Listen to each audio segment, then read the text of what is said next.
Pues yo voy a comenzar, con el permiso de ustedes, con lo que sería la primera parte de esta reflexión que queremos compartir con el tema de la identidad sacerdotal desde la misión. Mi primera parte es la parte, por decirlo así, más teórica. Como les compartió antes Joaquín, tuve la posibilidad de realizar estudios de misionología durante 2 años en Brasil, allá en la Universidad de Pontificia en Sao Paulo. Y yo voy a tratar de compartirles algunas ideas de lo que de alguna manera desde la teología de la misión a mí me ha ayudado pues como misionero, allí donde he estado, en los diferentes lugares donde he trabajado. Pero en realidad hay un concepto teológico que a mí me ha de una manera marcado más que los demás, que ha sido, por decirlo así, fundamental para entender mi vida como misionero y que en definitiva, pues desde mi experiencia pienso que ha de ser el corazón y la vida de la iglesia misionera, pues de la vida misionera en la iglesia actual, sea aquí en América, donde estoy trabajando ahora, pero creo que puede ser válido en cualquier continente, en cualquier realidad. Por eso creo que también puede ayudarles a ustedes a ser de alguna manera pues más misioneros ahí en el lugar donde se encuentren. No voy a todavía a decir cuál es este concepto teológico, vamos a dejarlo un poquito en el misterio, porque para apreciarlo bien, creo que conviene primero hacer como una introducción, una visión más general sobre el tema principal que hoy nos ocupa, creo que es la misión. Y puestos en este punto, pues yo diría que nuestro punto de partida es muy claro en este día.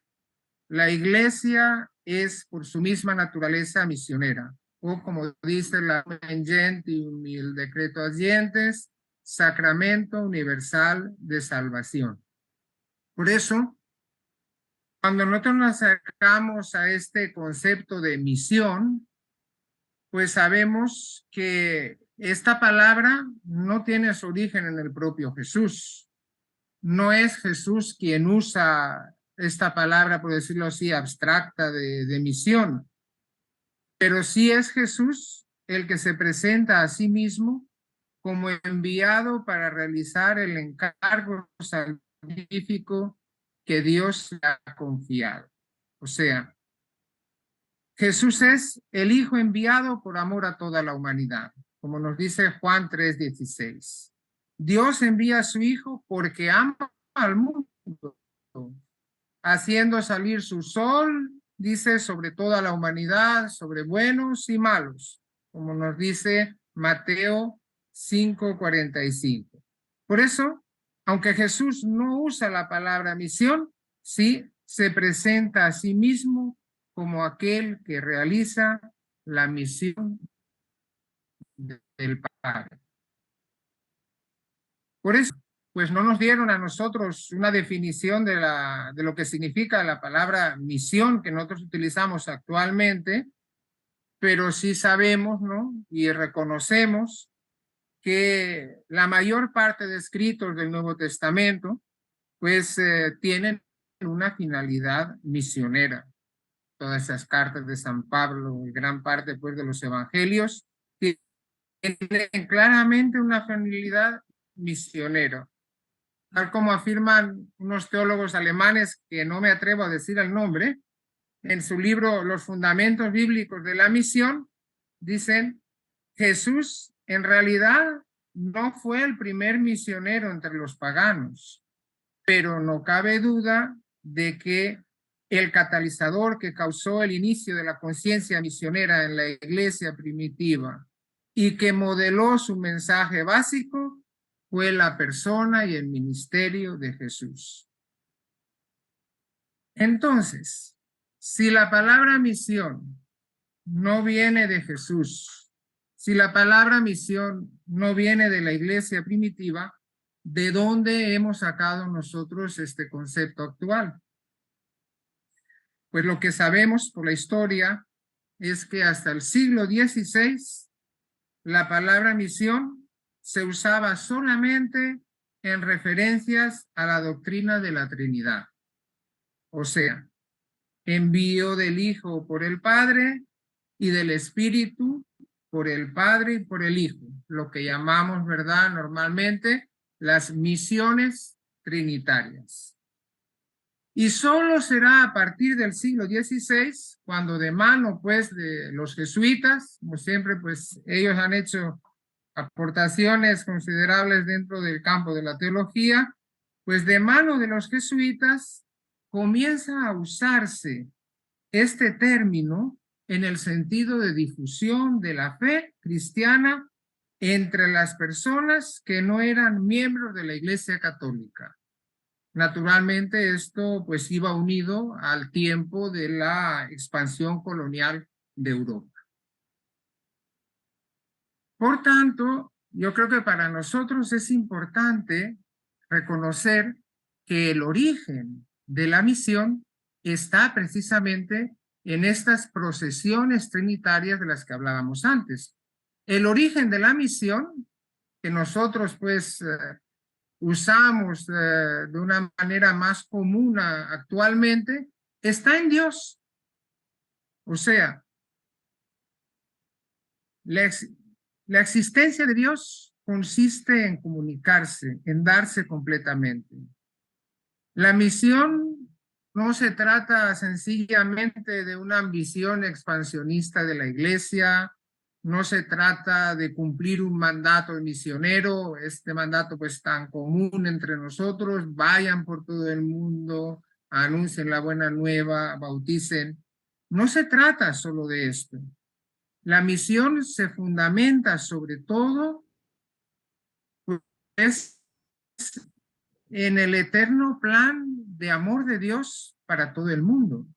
Y tal vez a eso nos lo refuerza la Redemptoris Missio cuando nos dice de una manera clara que el protagonista de la misión es el Espíritu Santo.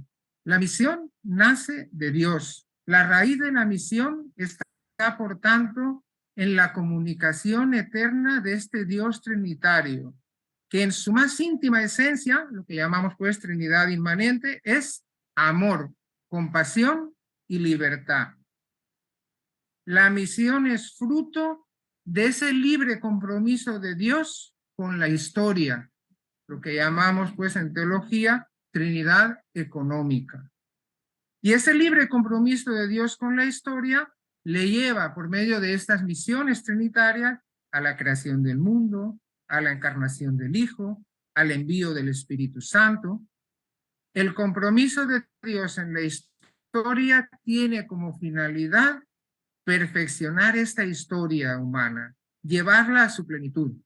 Es lo que de alguna manera pues nos anuncia la carta a los Colosenses en el capítulo 1, 18-20, cuando nos dice: Dios quiso reconciliar consigo toda la humanidad por medio de Cristo. Pues hasta aquí esta como introducción. Llegados a este punto, es que yo quería hablarles de este concepto que para mí es la base de la espiritualidad misionera que hemos de tener en la actualidad. Y me refiero al concepto, dicho en latín, de missio Dei. Seguramente, pues, todos lo han escuchado anteriormente. Yo decirles personalmente que para mí este concepto de missio Dei ha sido fundamental como misionero. O sea, para mí fue una pequeña revolución interior espiritualmente cuando lo descubrí, o mejor dicho, pues, cuando lo profundicé dentro de mis estudios de misionología.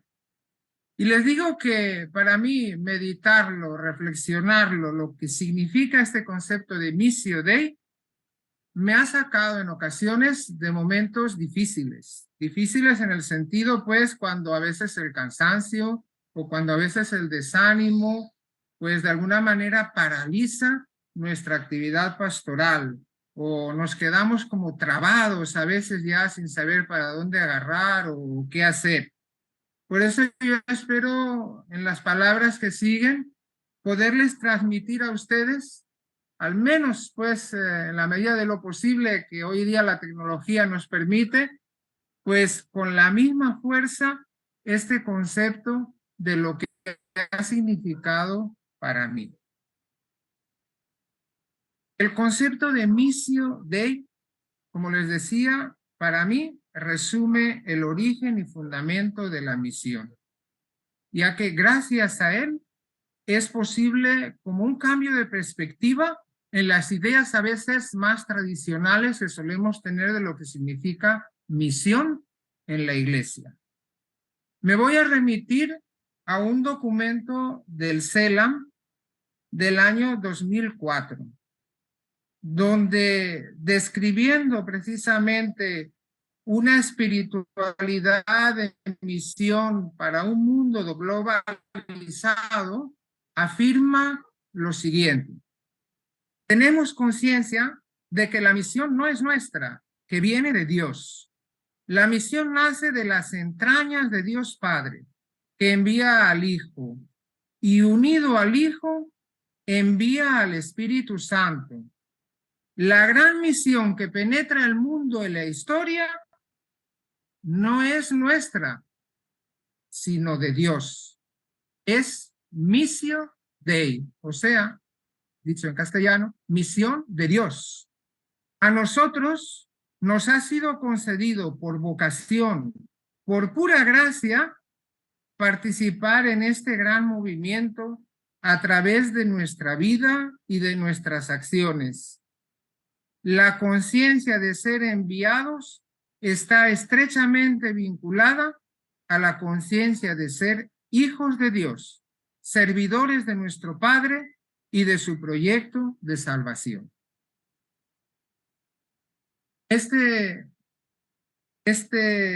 Pues desarrollo de lo que significa el concepto de Missio Dei que nos hace este documento de la Conferencia Episcopal Latinoamericana, para mí nos recuerda dos cosas que son importantes. En primer lugar, la misión que realizamos no es nuestra, viene de Dios. Nosotros somos colaboradores de Dios, colaboradores en la misión de Dios.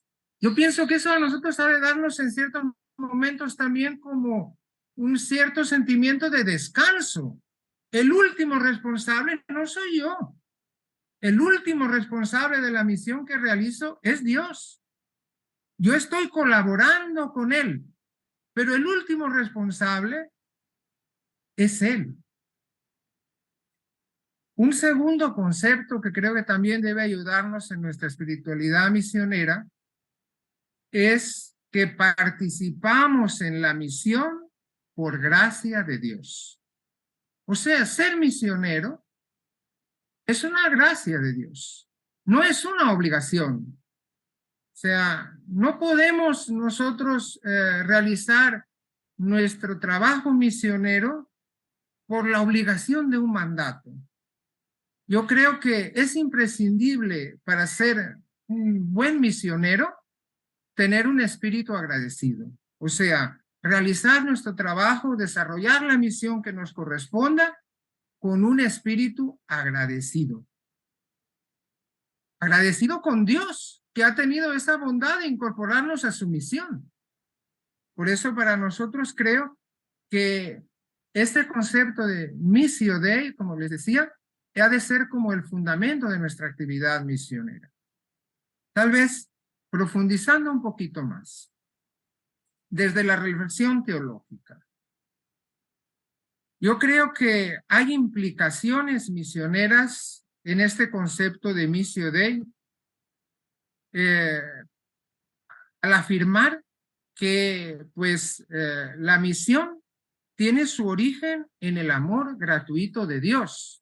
A ver, recordando ese texto tan simple que sabemos todos de memoria, ¿no? Primera de Juan 4:8, que hasta lo cantamos. Yo no me atrevo a cantarlo porque no puedo, no tengo ese don, ¿verdad?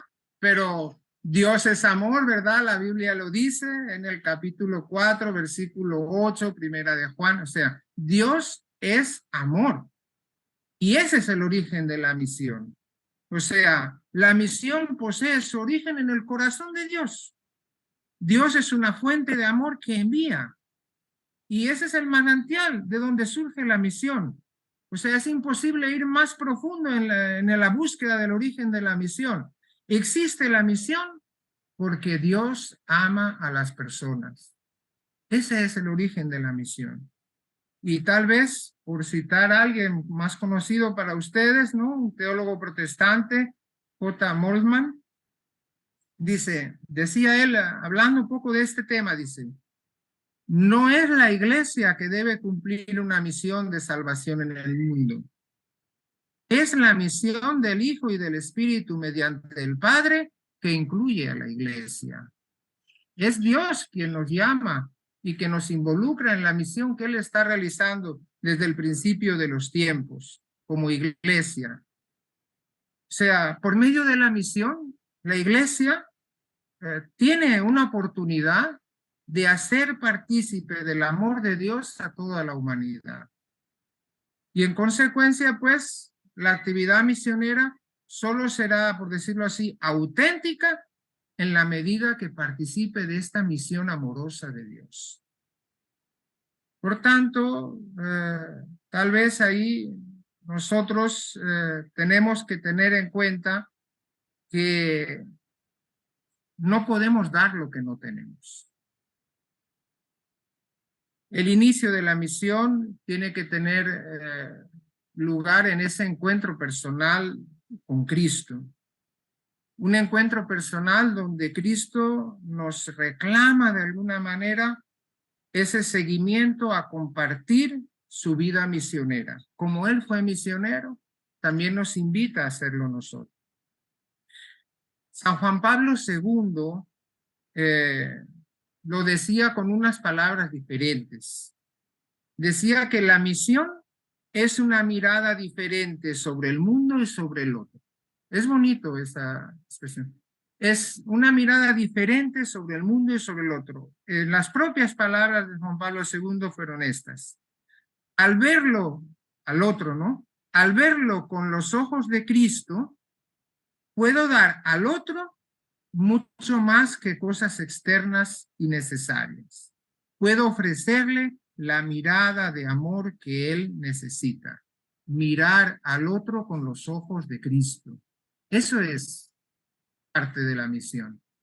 Y por eso decía que no podemos dar lo que no tenemos. O sea, tenemos que hablar de aquella experiencia que nosotros hemos tenido, de experiencia de encuentro personal con Jesucristo vivo. O sea, los apóstoles no hablaban de algo, hablaban de alguien, de Jesucristo vivo. Como recuerda, ¿verdad? Hechos 25:19. Ellos anunciaban a Jesucristo vivo y el mensaje que habían recibido de él. O sea, no era algo pues prefabricado o elaborado. Era un mensaje vivo porque hablaban de su propia experiencia con Jesucristo. Y yo creo que esto ha de ser un referente para la iglesia también en todos los lugares y en todos los tiempos. Recordemos, yo creo, nosotros, ¿verdad? Como sacerdotes, que la misión no puede desligarse de nuestra experiencia personal de encuentro con Jesucristo. Sin esta experiencia personal, no podremos hablar de alguien vivo. Hablaremos, pues, de mensajes más o menos convincentes, pero no transmitiremos esa vida que viene del encuentro con Jesucristo. En resumen, pues, de esta primera parte, y desde el punto de vista teológico, podríamos decir, pues, que la misión tiene como objetivo formar a Cristo en cada ser humano y hacerlo presente en toda comunidad, en todo pueblo. Ahí podríamos tomar como referencia, ¿verdad?, ese texto de Gálatas 2:19. Formar a Cristo. en todo ser humano, en toda persona, en toda comunidad. Ese es el objetivo, pues, de la misión. Y tal vez, pues,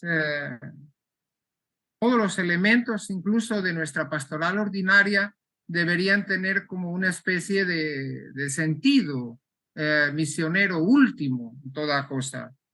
A veces por citar algunas cosas, ¿no? La proclamación de la palabra que realizamos pues todos los días en nuestros lugares, en nuestras iglesias, en nuestras parroquias. Deberíamos verla como proclamar la palabra que viene de un Dios que es amor y que es Padre de todos y que por tanto hemos de tratar que llegue a todos. Por la misma Eucaristía, ¿no? La misma Eucaristía es el sacrificio de Cristo por todos. En este sentido, yo realmente les comparto, me sentía un poco más cómodo con la fórmula anterior de la consagración. Cuando, bueno, no sé, al menos aquí en la, imagino que también allá hubo este cambio, ¿no? Cuando decíamos anteriormente, ¿verdad? Al decir la consagración, decíamos, y por todos los hombres. Ahora después nos cambiaron la fórmula, ¿verdad? Desde hace unos años con Benedicto XVI, que en paz descanse, y nos dijeron que era y por muchos, a ver, me va la, por nosotros y por muchos, ¿no? Pero el sentido siempre es el mismo. La Eucaristía es el sacrificio de Cristo por todos. Y la misma comunidad eclesial es una familia que ha de estar abierta a todos, ¿no? La familia de los redimidos. Unos que ya entraron en la casa y otros que están en camino. Pero hemos de ver también nuestros trabajos de cada día ordinarios en la iglesia también desde una visión misionera. Siempre ha de estar esa visión en los trabajos que realizamos.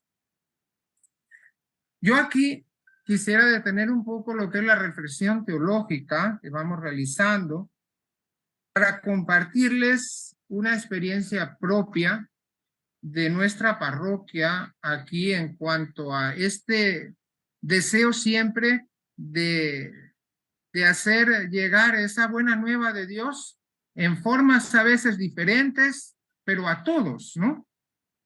Y yo les comparto que una de las lecciones también que aprendí al involucrarme en lo que sería la pastoral indígena, porque la parroquia en la cual nosotros trabajamos aquí en Honduras, aquí en esta zona de la Mosquitia, es una parroquia 100% indígena, de indígenas misquitos, de la etnia misquita. Sobre todo hay unos pequeños grupos de otras etnias, pero son muy pequeños. Pues yo les digo que al trabajar dentro de la pastoral indígena, uno descubre nuevas implicaciones de la misión. La misión siempre es algo vivo, no es algo que ya está completamente estructurado en sus formas, en sus maneras. Yo creo que como sacerdotes siempre tenemos que estar abiertos a encontrar nuevas formas de desarrollar esa misión de Dios en el mundo, nuevas formas donde ese amor de Dios puede ser transmitido a los demás. Les voy a comentar una experiencia concreta de nuestra pastoral indígena aquí en la Mosquitia hondureña y específicamente en nuestra parroquia San José de Puerto Lempira. La misión entre un pueblo indígena, uno descubre que no puede limitarse de alguna manera a buscar la salvación de las personas individuales. Nuestra misión entre un pueblo indígena abarca el buscar la salvación de los misquitos como pueblo. No es lo mismo buscar la salvación de los misquitos que buscar la salvación del pueblo misquito. O sea, no es lo mismo salvar a las personas del pueblo misquito que salvar a los misquitos como pueblo. Y entender esto cambia nuestra forma de trabajar como misioneros, cambia la forma de trabajar en la organización pastoral. Un concepto tan sencillo. O sea, desarrollo un poquito más. Yo, como misionero, tengo que trabajar para que el pueblo misquito siga siendo un pueblo con su cultura, su identidad propia, su lengua y su territorio. No únicamente para que esta persona, esa persona, aquella persona, de alguna manera hagan su proceso de fe, tengan sus medios, ¿no?, para la salvación.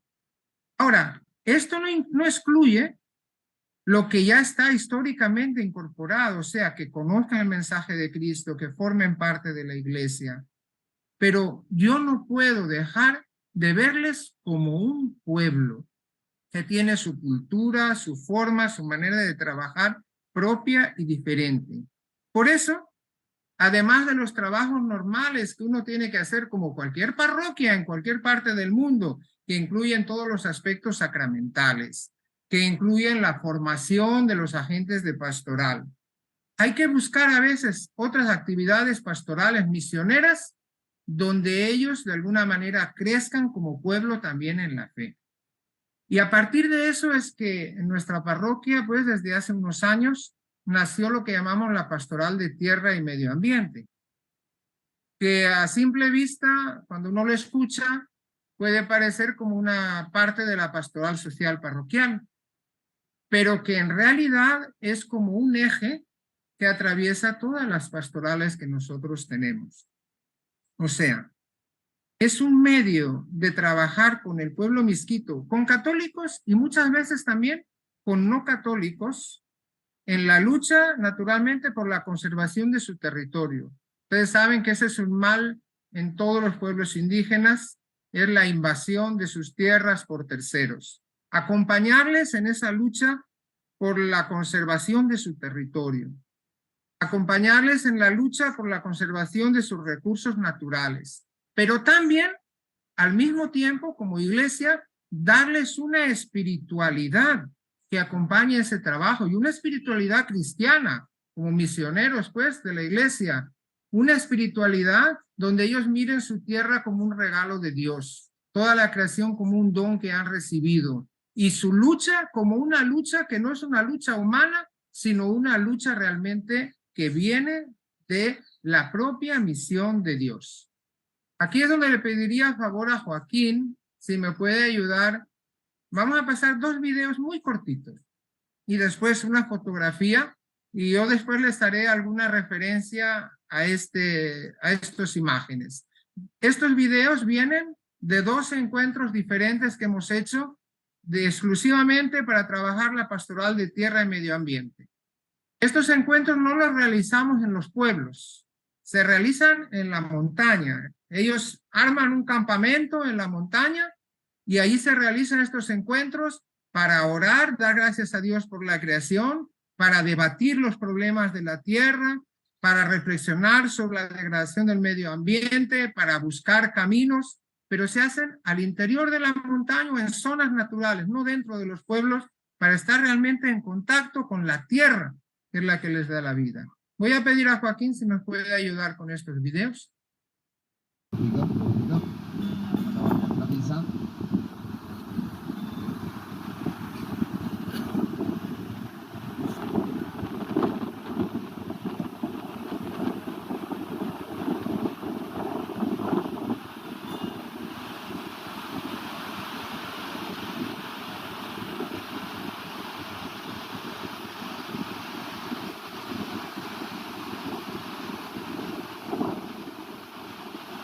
La Pastoral de la Tierra y Medio Ambiente de la Parroquia San José de Puerto Lempira se hizo su segundo encuentro en Sisinquiam, Guajabisba, por el Día Internacional de la Tierra para concientizar a la población sobre el cuidado de lo mismo y del medio ambiente. En el encuentro de este año participaron un total de 17 comunidades y con una suma de 300 personas. La Iglesia tiene una preocupación especial por la destrucción de la creación de Dios y el problema de la pérdida del territorio indígena que se está sufriendo en la Mosquitia. El cuidar y proteger de la naturaleza es un deber de todos. El encuentro fue un encuentro sociocultural religioso. En el último día del encuentro se hizo una inspección de la zona de la selva que había sido por muchos años zonas vírgenes. Y se llevó la sorpresa de encontrar grandes hectáreas de escombros en la zona virgen de la selva por terceros. Por eso, la Pastoral de la Tierra y Medio Ambiente de la Vicaría de la Mosquitia, Diócesis de Trujillo, considera su obligación moral dar a conocer a la nación y a sus instituciones la problemática de la invasión de tierras indígenas en la Mosquitia y la destrucción cada vez más acelerada del medio ambiente, solicitando iniciar un proceso de saneamiento del territorio de la Mosquitia que devuelva las tierras a sus legítimos dueños, realizar un saneamiento interno en las propias organizaciones indígenas, especialmente en los consejos territoriales, aplicar la ley a todos por igual, dictar normativas para la protección ambiental, consensuadas entre distintos organismos gubernamentales, municipales e indígenas. Por último, es necesario tener esperanza, apoyándonos en la palabra del Papa Francisco. En el corazón de este mundo sigue presente el Señor de la vida que nos ama tanto. Él no nos abandona, no nos deja solos, porque se ha unido definitivamente a nuestra tierra y su amor siempre nos lleva a encontrar nuevos caminos. La Mosquitia no se La Mosquitia no se Mosquitia Tachpayaba. Mosquitia Tachpayaba.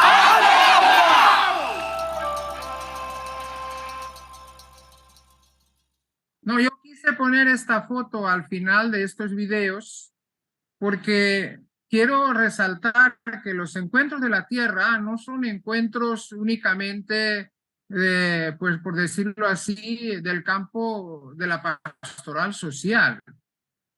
Son encuentros de oración también. Incluso en algunos de estos encuentros nosotros hemos hecho las confirmaciones de toda una zona, como un signo del compromiso de los jóvenes también en el cuidado de esta creación que es un don de Dios. O sea, por eso digo que para nosotros estos encuentros de la tierra han sido como un eje transversal de nuestra misión desde que hemos comenzado con ellos. Y creo que ha cambiado en alguna manera también nuestra forma de dirigir el mensaje pues bíblico y el mensaje pues de la doctrina de la iglesia a nuestras comunidades, y también ha cambiado en alguna forma la percepción de tanto católicos como no católicos hacia la propia iglesia. Por eso digo que la misión no está escrita. La misión hay que de alguna manera buscar diferentes formas, diferentes maneras de llevarla a cabo según la realidad donde se desarrolla. Nosotros hemos encontrado que en nuestra realidad indígena, uno de los grandes sufrimientos del pueblo misquito es precisamente la lucha por su tierra. Y por eso ha de formar parte también de nuestro acompañamiento como pastores desde la fe. Y estos encuentros y todas las actividades de la Pastoral de Tierra y Medio Ambiente están tratando precisamente de eso. Y por eso son encuentros, sí, donde se debate, donde se traen a veces personas especialistas en temas legales, pero son también encuentros de oración, encuentros de pedirle a Dios su ayuda, de buscar juntos pues una espiritualidad que nos ayude en esos trabajos. Bueno, poco hasta aquí sería como este deseo de compartir, por eso los hemos hecho siempre en lugares naturales, o sea, ellos buscan un lugar, preparan un campamento en un lugar donde no había pues ningún pueblo, ninguna casa, y ahí a veces se juntan como 300, 400, hasta 500 personas hemos tenido a veces en estos encuentros. Yo les quería compartir esto precisamente como les decía, por ver que la misión es algo abierto, o sea, y en cada lugar ese deseo, ¿no?, de ser colaboradores en transmitir el amor de Dios hacia el mundo, se puede hacer de formas diferentes.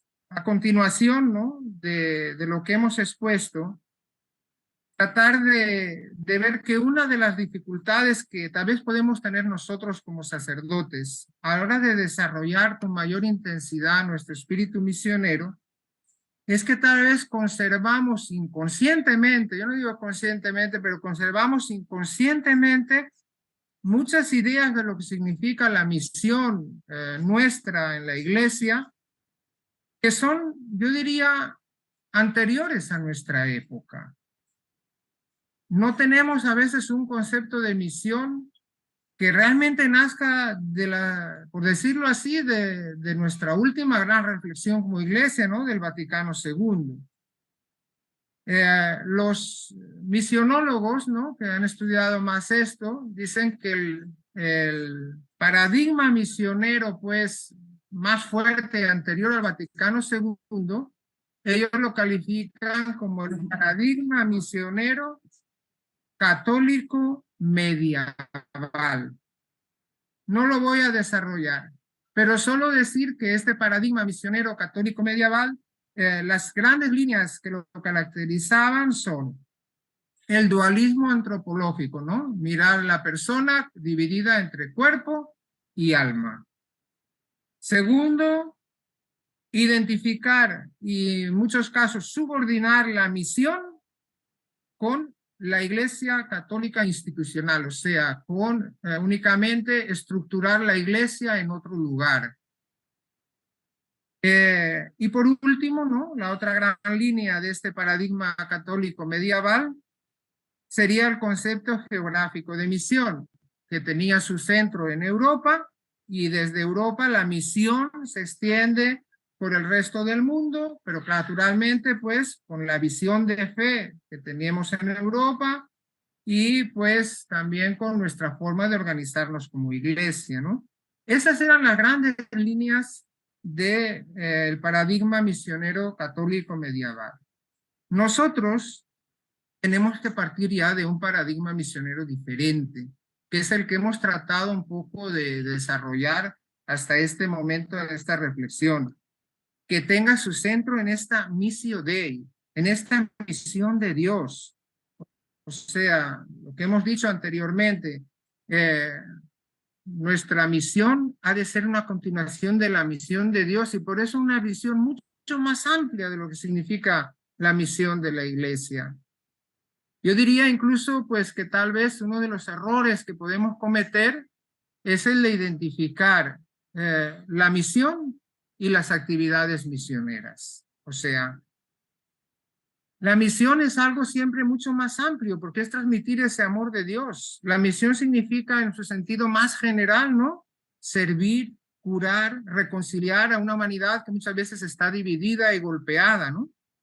La misión significa, como hemos dicho anteriormente, pues formar a Cristo en cada ser humano, en cada comunidad, en cada pueblo.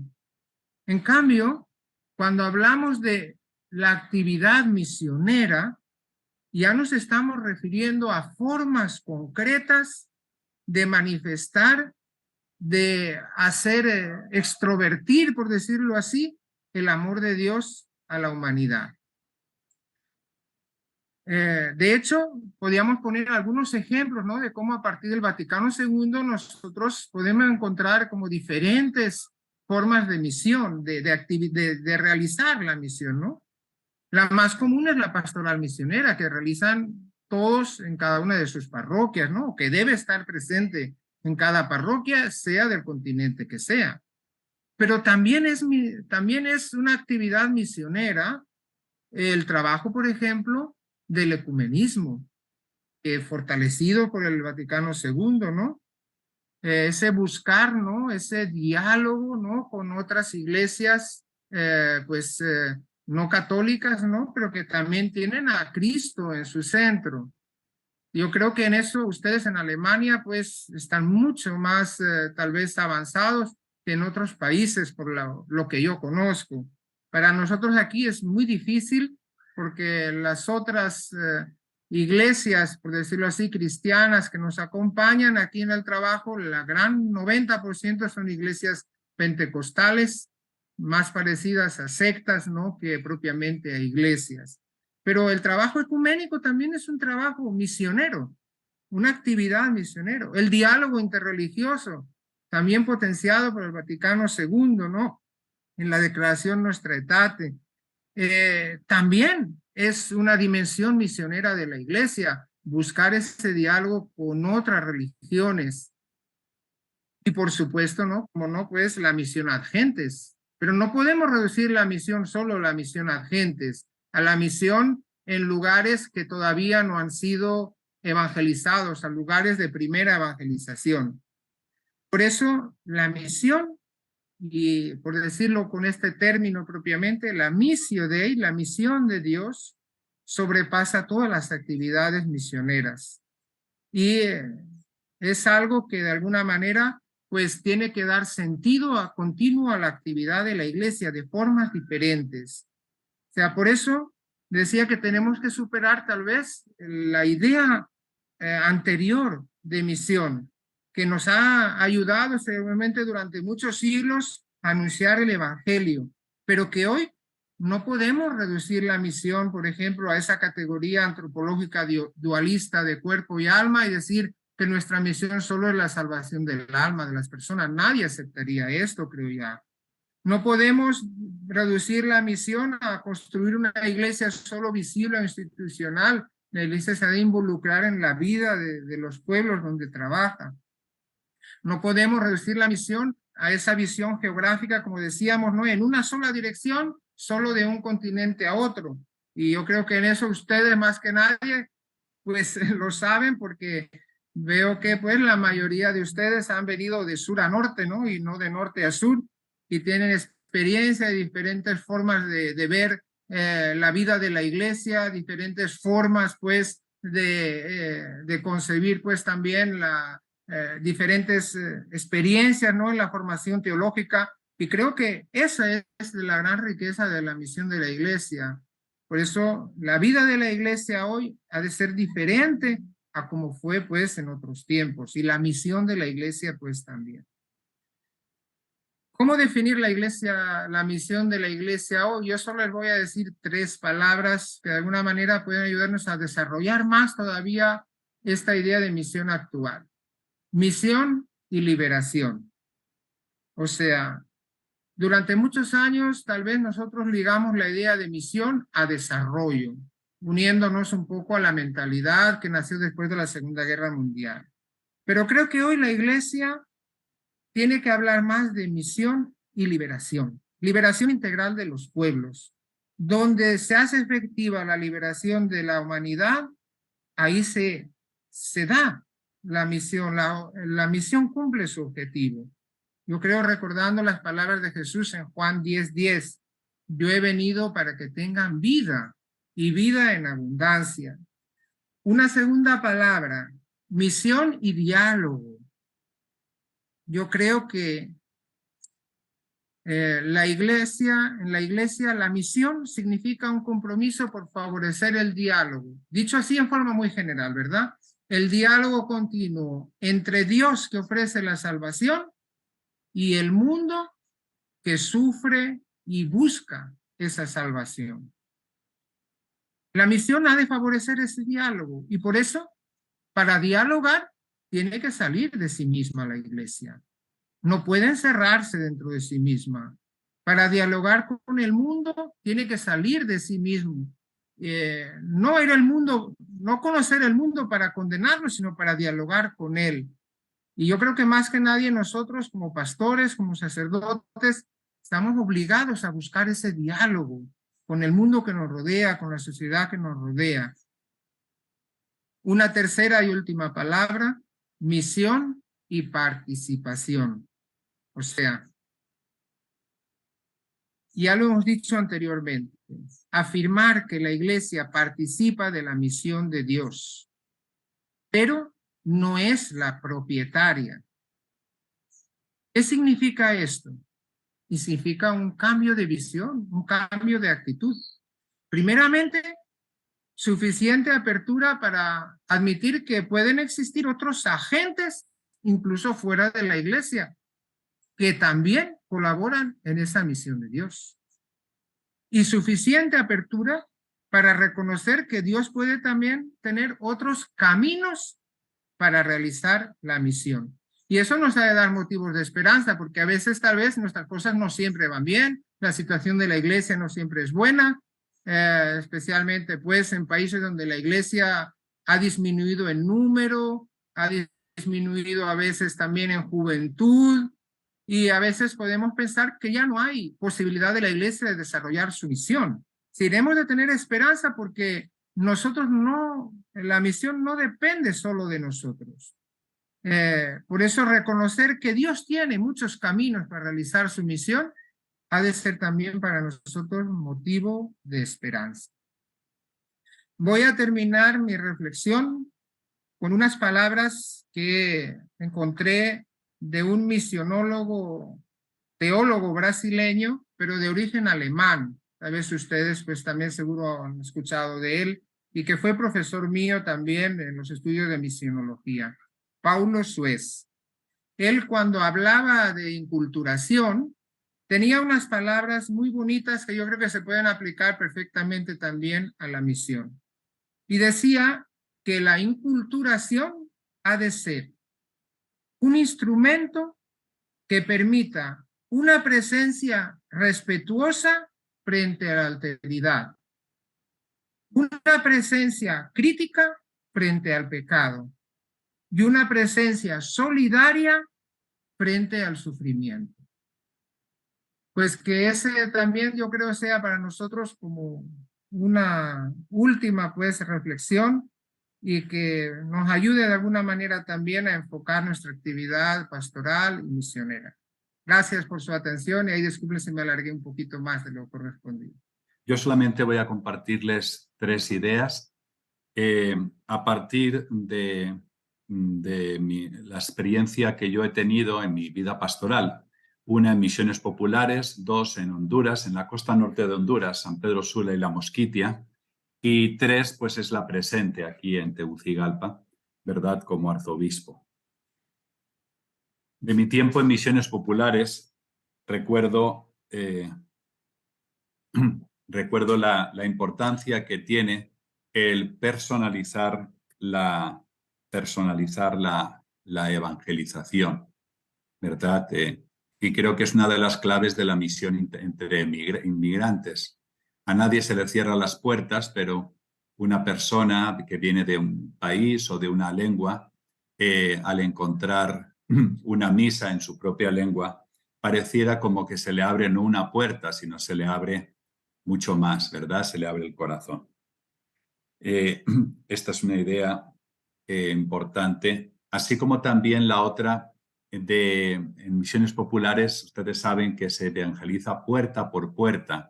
Hoy en día esto pues no es posible, y más difícil todavía en Alemania, pero tal vez podríamos decir chat por chat o mensaje por mensaje, para que, tratando de que cada persona se sienta interpelada, buscada, llamada, reconocida. De ese tiempo yo también destacaría qué importancia tiene, ustedes lo han dicho en la presentación, la importancia del querigma, la evangelización. El primer anuncio es algo que nunca pasa y a lo que siempre hay que volver. Nuestras pastorales para migrantes a veces, no conozco actualmente, ¿verdad?, en Alemania, pero a veces, lo que recuerdo en España con Pastoral de Migrantes, han atendido necesidades inmediatas, y eso está muy bien, pero a veces podría olvidarse lo específico de nuestro ser iglesia, que es la evangelización, como se nos acaba de decir y como ustedes mismos han dicho también. Con esa personalización de la evangelización y con el que ustedes ofrecen una alternativa en la lengua propia a los migrantes, se está respondiendo a la sensación de, digámoslo así, la sensación de soledad, o a las dudas que las personas, cuando han salido de su país, de su lugar, de su familia, tantas veces: ¿hice bien en marcharme o no hice bien en marcharme? ¿Acerté en dejar a mi familia o no acerté? Hay muchas cuestiones vitales, fundamentales, que aparecen y que son muy, muy sensibles, y ustedes están ahí para acompañar desde la fe y para iluminarles desde la palabra. 2. Como han dicho, pues estuve aquí en Honduras ya 23 años, y y somos conscientes de que las personas que han salido de su país normalmente es por múltiples causas, muchas de ellas dolorosas, y algunas de las causas por las que migraron son causas inconfesables o que no han contado a nadie. Yo me atrevo a proponer, pero de repente ya existe, unos centros de escucha católicos para hispanos, centros de escucha, que tal vez no necesariamente los tiene que atender un capellán, un ministro ordenado, aunque naturalmente siempre tendría que haber la posibilidad de remitir una persona pues al sacerdote, alguien que le pueda escuchar en su propia lengua, también, o remitir a servicios sociales, psicológicos, jurídicos, etcétera, etcétera. Pero esos centros de escucha en los que sin compromiso, me atrevería a decir, sin cita, algo que es difícil en Alemania, ya lo sé, y que sean lo más anónimos, discretos posibles, para un migrante hispano, sea o no católico, estoy seguro que le va a hacer mucho bien. Un lugar, una persona a quien poder contar su historia con sus propias palabras, con su propio lenguaje. Muchas veces esto será suficiente, otras veces podrá ser el inicio de un acompañamiento específico, ¿por qué no?, de una conversión o de una profundización en la fe. Como digo, son cosas que de repente ya existen y estoy seguro que todos ustedes dedican mucho tiempo cada semana a escuchar, ¿verdad, Ian? A escuchar a las personas. Pero si no se alcanza, porque 9 personas para tantos millones, para tantas personas, es poco, pero los centros de escucha es una gran cosa. Y el tercero, desde mi momento actual aquí en Tegucigalpa, el otro día estuve en una aldea pequeña, rural, que no está en una zona de tránsito de migrantes, no lo es. Y me dijeron, pero nosotros tenemos pastoral de movilidad humana, pastoral de migrantes. ¿Y cómo es eso?, les pregunté. Y el motivo no son los migrantes que llegan, sino los que se van, los que se han ido. Me explico. El vínculo humano y espiritual de los que están allá con los que están acá. Su familia sigue siendo su familia. Ojalá que también su fe siga siendo su fe. Y para ello se necesitará que haya elementos suficientes de identificación entre la iglesia que peregrina en América o en África y la que peregrina en Europa. No queremos decir que quien llega a un lugar debe seguir en casi todo como antes de salir, pero sabemos que hay una tendencia proteccionista a reunirse con sus propios grupos, ¿verdad? El grupo de los míos, que el problema es que a veces esos grupos están organizados o motivados por personas, por algunos que en lugar de apoyar a los suyos, explotan a los propios, tristemente, ya que los nuevos quedan semi-obligados a permanecer en vínculos cerrados que les impiden en la práctica acceder a muchos bienes lingüísticos, culturales, laborales, espirituales de la nación de llegada.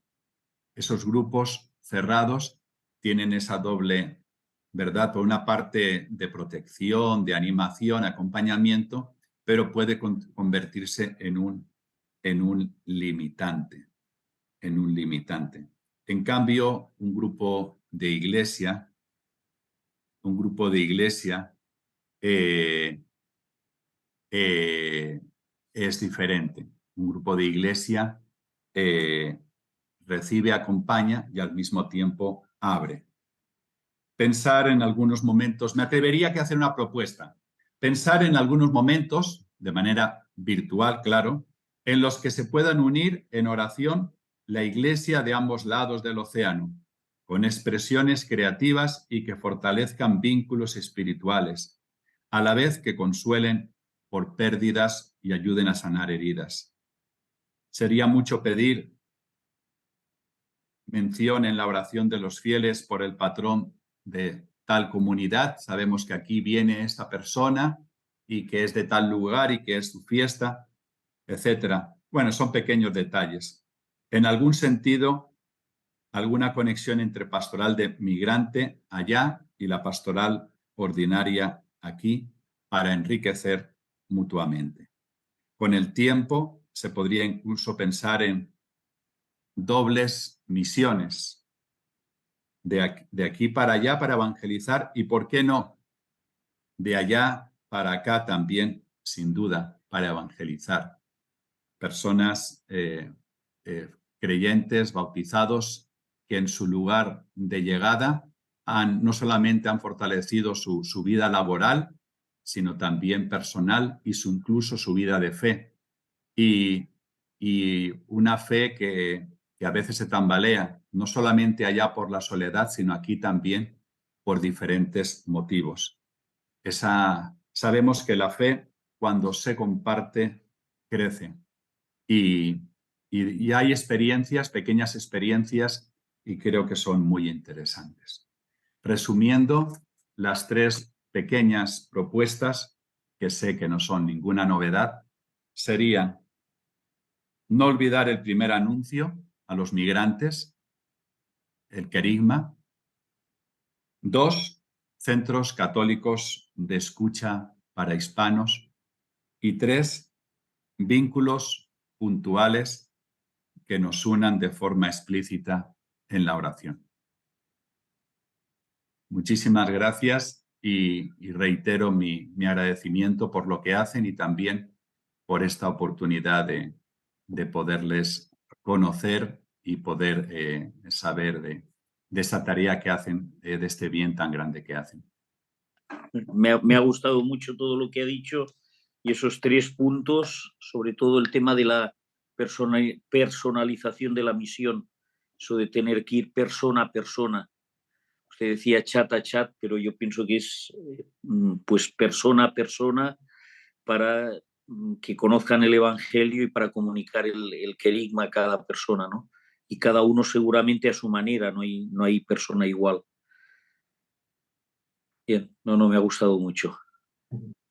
Usted sabe de las dificultades que hay en estos países y tal vez también en nuestros países, en Latinoamérica y en África, en el asunto de disponibilidad de sacerdotes para trabajar con comunidades. ¿Cuál es la posición suya, señor obispo, frente a la disponibilidad de sus sacerdotes para trabajar en misiones y más específicamente aquí en Europa? Y más concretamente en Alemania. Sí. Bueno, voy a ser muy claro. Solo llevo 5 semanas de obispo, pero como todos los obispos quiero guardar lo propio. Bueno, apenas conozco y bueno, creo que es una realidad universal el que es un planteamiento muy grande. La Iglesia sin Eucaristía, sin sacramentos no vive, y los sacramentos es a través del ministro ordenado. Pero claro, los sacramentos, no todo lo demás, ¿verdad? Por eso he dicho, los centros de escucha, sé que ustedes no pueden ya dedicar más horas, trabajan todos mucho tiempo, muchas cosas, pero o la misma conexión o tener algún tipo de vínculo con las comunidades de origen, algún tipo de encuentro, de comunicación con las comunidades de origen, etcétera, creo que está más en la línea de la pastoral de migrantes, ¿verdad? No solamente de los conciliarios o capellanes o sacerdotes dedicados. El tema de la lengua es una limitante. Sí, hay que sacerdotes ahora mismo en la arquidiócesis, hay 2 en España y 1 en Italia estudiando. Es un limitante ciertamente. En concreto, aunque sí que hay hondureños en Alemania, pero no es un número alto, al menos en proporción a España, Italia y Estados Unidos sobre todo, ¿verdad? donde están estos vínculos.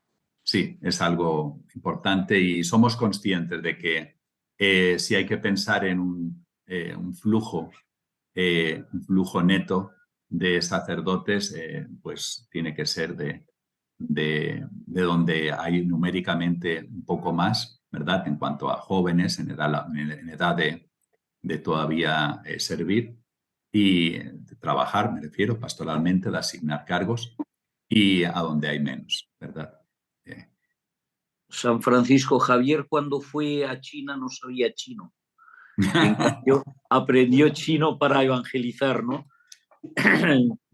Yo pienso que, ahora no quiero apretar ni quiero, pero a veces pienso que no se dan cuenta de que la decrépita y vieja Europa necesita ser evangelizada, ser reevangelizada, y que la misión ahora a lo mejor no es tanto, no está tan en América, sino que está más aquí en Europa, y concretamente en Alemania, que es un poco el corazón de Europa, pues estamos necesitados de brazos que nos ayuden en esa evangelización.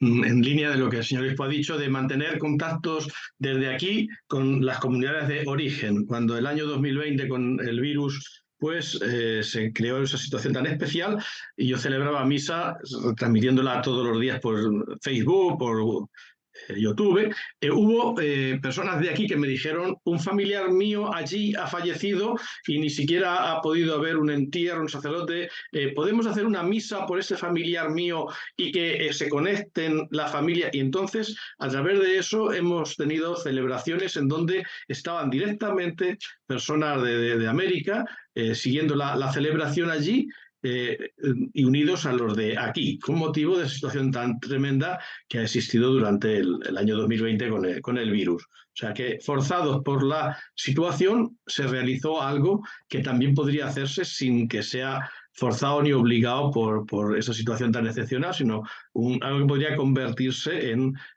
una práctica, en tratar de unir, y ya que la tecnología lo permite, celebraciones de aquí, personas de aquí, con la familia de allí, y orar juntos con ellos, proponerlo. Simplemente esa idea creo que va en lo que hemos escuchado.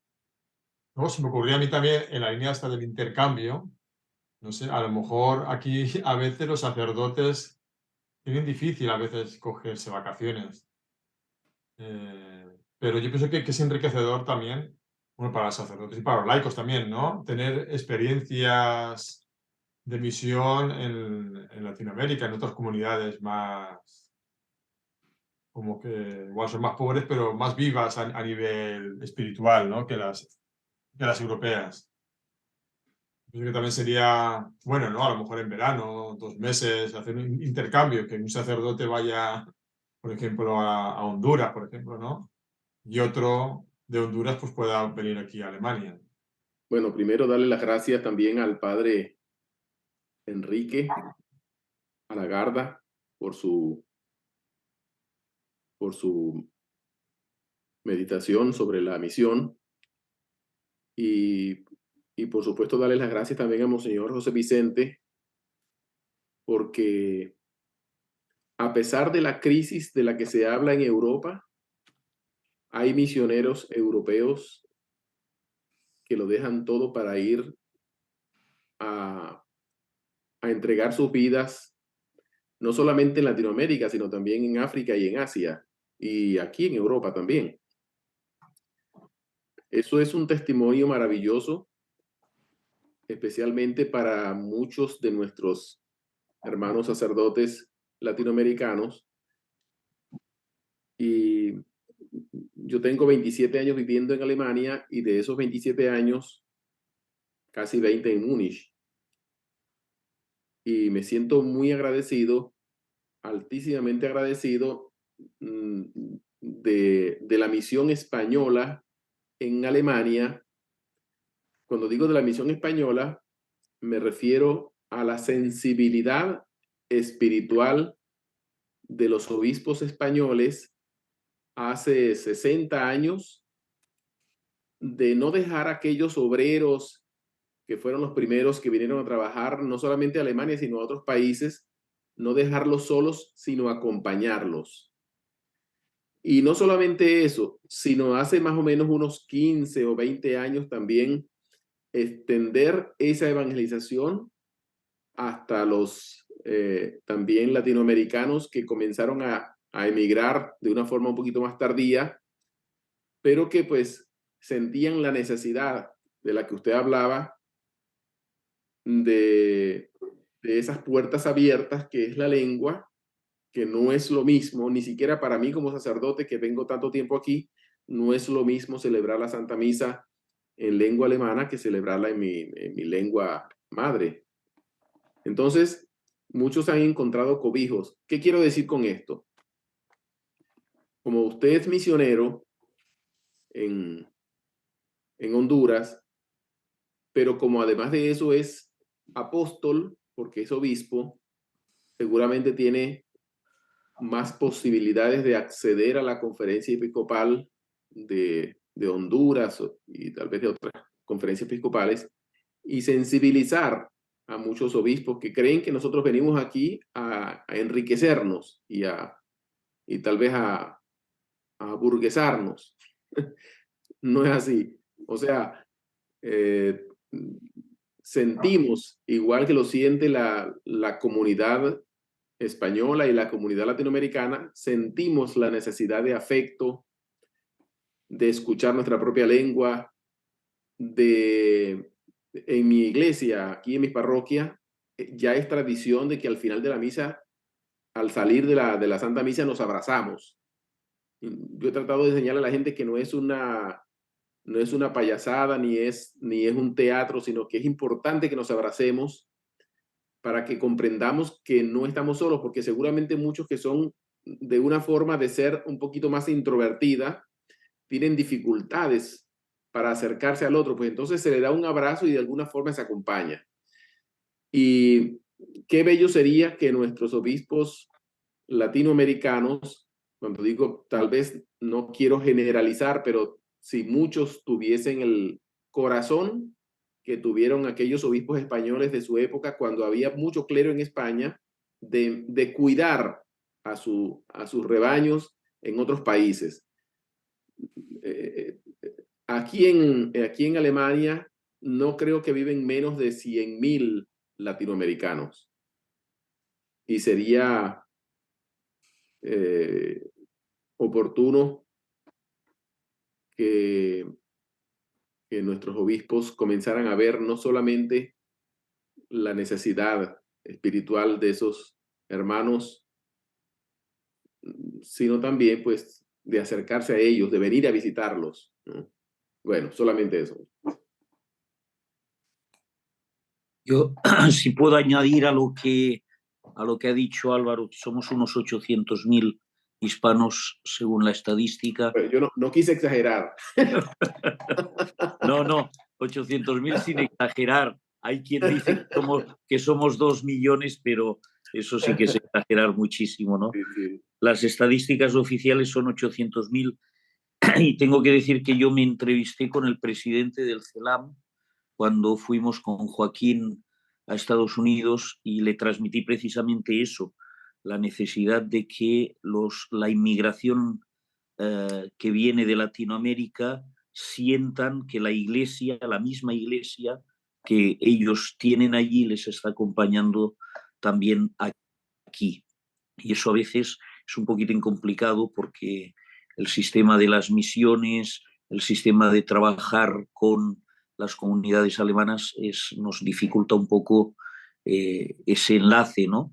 Pero yo pienso que es muy interesante todos los sacerdotes hispanos que tenemos, latinoamericanos que tenemos trabajando en Alemania. Yo pienso que son un puente maravilloso para que toda la inmigración que viene de allá no se sienta sola.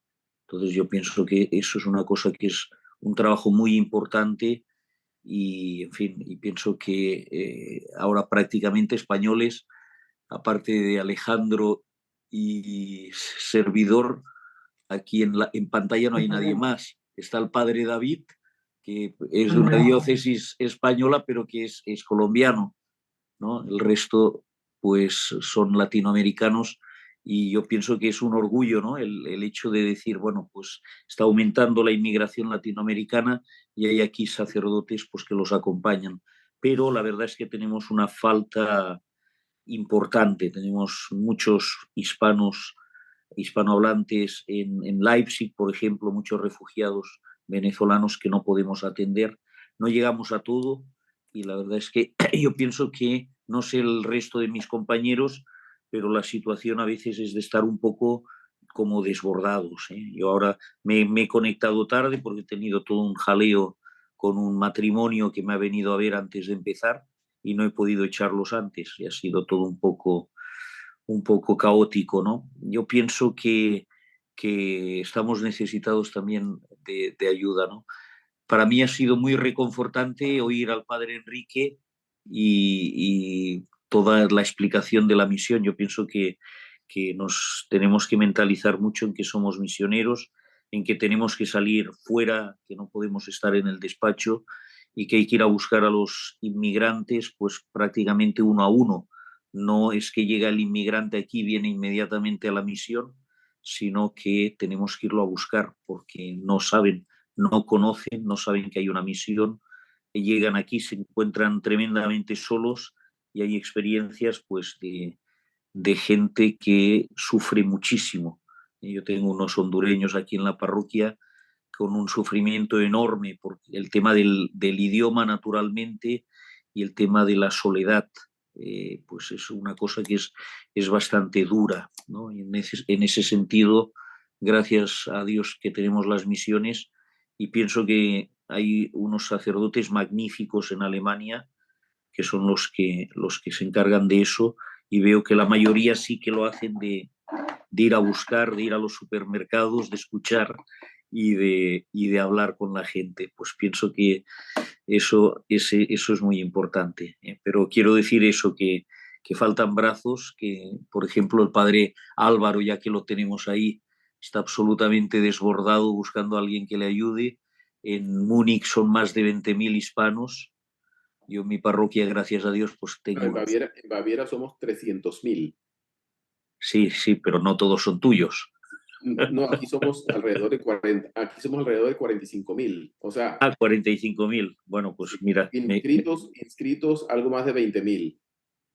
Ya. Bueno, yo la estadística, que es lo que yo conozco, son unos 20.000. Pero bueno, es igual, lo que sea, quiere decir muchísima gente y quiere decir que incluso pues para poder celebrar los sacramentos tenemos problemas porque son demasiadas cosas, ¿no? Entonces, bueno, pues nada, simplemente expresar eso, que corroboro lo del padre Álvaro, que yo he intentado buscar ayuda también a través del CELAM, pero el CELAM dijo que se pondría en contacto con nosotros y no lo ha hecho. Entonces, por ahora colabora con nosotros la Conferencia Episcopal Española y la alemana. Me gustaría poder poner las letras del CELAM también al menos como colaborador, pero todavía no lo podemos hacer, a pesar de que organizamos un curso de matrimonios, por ejemplo, con el CELAM, y nosotros miramos desde la delegación de tener muy presente todo lo que se hace en Latinoamérica para que la gente vea una continuidad de lo que vive allí con lo que vive aquí. Pero bueno, nos falta un poco todavía y vamos a ver, ahora se incorpora el padre Jorge Blanco como vicedelegado en la delegación, él es colombiano y espero que eso ayude un poco también a abrir un poco las puertas y a que realmente pues todo el mundo se dé cuenta que la delegación es de todos y que entre todos tenemos que llevar adelante la pastoral. Claro, la realidad que tenemos nosotros es diferente a la que tenéis vosotros. Por lo tanto, yo creo que lo que sí que a mí me ha ayudado muchísimo son esos 3 puntos que ha dado el señor arzobispo y el impulso, yo creo, enorme que nos has dado, Enrique, sobre qué significa ser misionero, ¿no? Yo pienso que bueno, tenemos que adaptarlo naturalmente a las tierras teutonas, pero realmente muy bonito, muy magnífico. principal de no querer volver, ¿no? Ni a México ni a otros países, ¿no? Pero que además eso debe dificultar muchísimo la evangelización.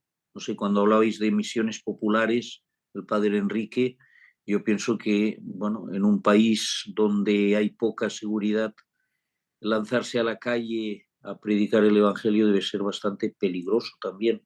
Es decir, que es una evangelización con mucha dificultad. Nuestra zona, la zona indígena, es tal vez la zona más tranquila a nivel de violencia de Honduras. Aunque empeoramos progresivamente, por desgracia, aunque por situaciones poco a poco pues van repitiéndose aquí, pues situaciones de violencia de otras partes del país, pero por estar todavía bastante aislados del resto, esta es una zona donde se da una violencia así, pues asociada a las mafias de la droga, pero no es todavía una violencia tan generalizada como en el resto del país. Yo quiero agradecerles a todos muchísimo, de verdad. Yo soy muy consciente de la dificultad de la misión de la evangelización en Alemania y al mismo tiempo del gran bien que ustedes realizan. Y reitero el agradecimiento, el reconocimiento, así como, por supuesto, pues ya saben, la inmensa ayuda que ha supuesto para América Central y para muchos países de América Latina, instituciones como Advenia, Tomiserior, gracias al fin y al cabo a la generosidad de los católicos en Alemania, ¿verdad? Nuestro agradecimiento y reconocimiento.